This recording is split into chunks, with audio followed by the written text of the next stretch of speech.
Okay, so the Apple Mac Mini hasn't been updated in over 4 years now, which is absolutely ridiculous. Do I think we'll see one in the coming months when it comes to WWDC and other Apple events? Maybe. I don't hold my hopes up though. But should you still buy the one that's offered on their website, the late 2014 Mac Mini, which is ages old now? Hey guys, my name is Ryan Thompson of Feltech, and this is my answer to that question. The first thing I need to let you know is that the Mac Mini is a glorified laptop. It doesn't have a screen, a trackpad, or any of those essentials, but it does have laptop grade hardware. Unfortunately, the RAM cannot be upgraded in the late 2014 model, meaning that you actually have to kind of buy it as it is. You can upgrade it in the future, although you can upgrade the storage with, I believe, a PCI Express SSD, although I know you can definitely upgrade it with a 2.5-inch drive, like an SSD or a laptop hard drive. Now, I had one between June of 2016 and around April of 2017, and I actually made a lot of my YouTube videos with that machine. I switched to Final Cut Pro 10, which is what this machine is really good at, and I was editing all of my footage, which is GH4 UHD, as in 3840 by 2160, 24 frames per second at 100 megabits per second, off my SD card easily, and I used Final Cut Pro. The rendering was actually faster than my Mac Pro with Premiere, and of course there are many other reasons why you should go with Final Cut Pro 10, though I personally don't find it to be as powerful as Premiere Pro. Now, as I said, the Adobe apps don't run so well on this machine. We've come a long way in the way of small form factor computers, and we've even got small MXM GPUs in some of these small form factor computers. This one doesn't. It has Intel's branded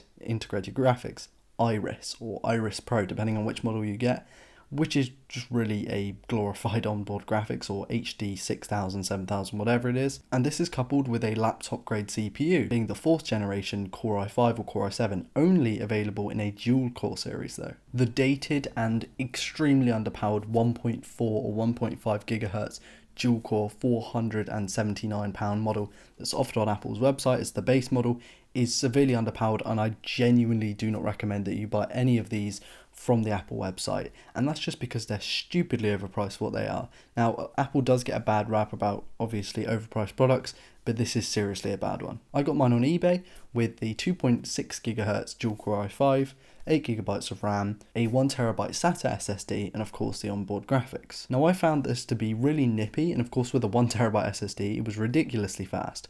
This thing was about £450 on eBay with some very small dings here and there, and I actually got the Apple HDMI to DVI adapter, which was really useful to power my ultrawide back in the day. And like I said, I kind of used it as a workstation, but there are other multiple uses for this. As you can see by the I/O, you get a nice plethora of I/O. You don't get anything on the front, which is annoying, but that kind of contributes towards the almost uniquely boring look, which is something that not a lot of computers have nowadays.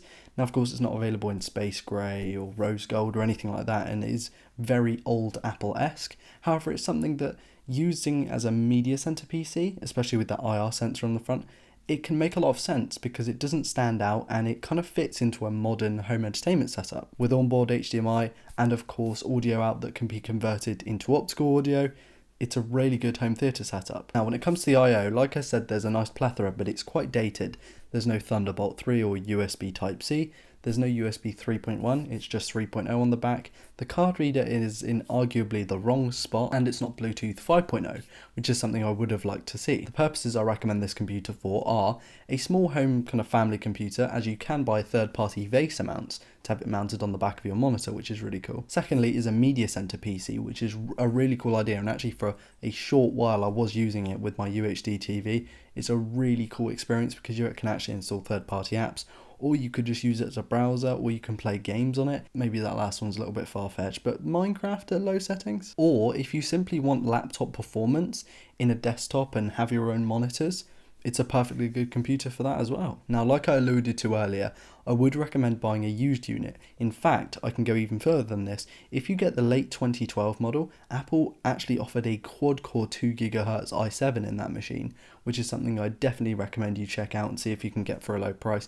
because that is a hell of a lot more powerful than the 2.6 GHz dual-core i5. So overall, do I recommend this computer still? Yes, but I recommend you buy it on eBay or from a third party and not from Apple themselves, because it is stupidly overpriced if you buy it brand new. Other than that, I hope you got something from this video.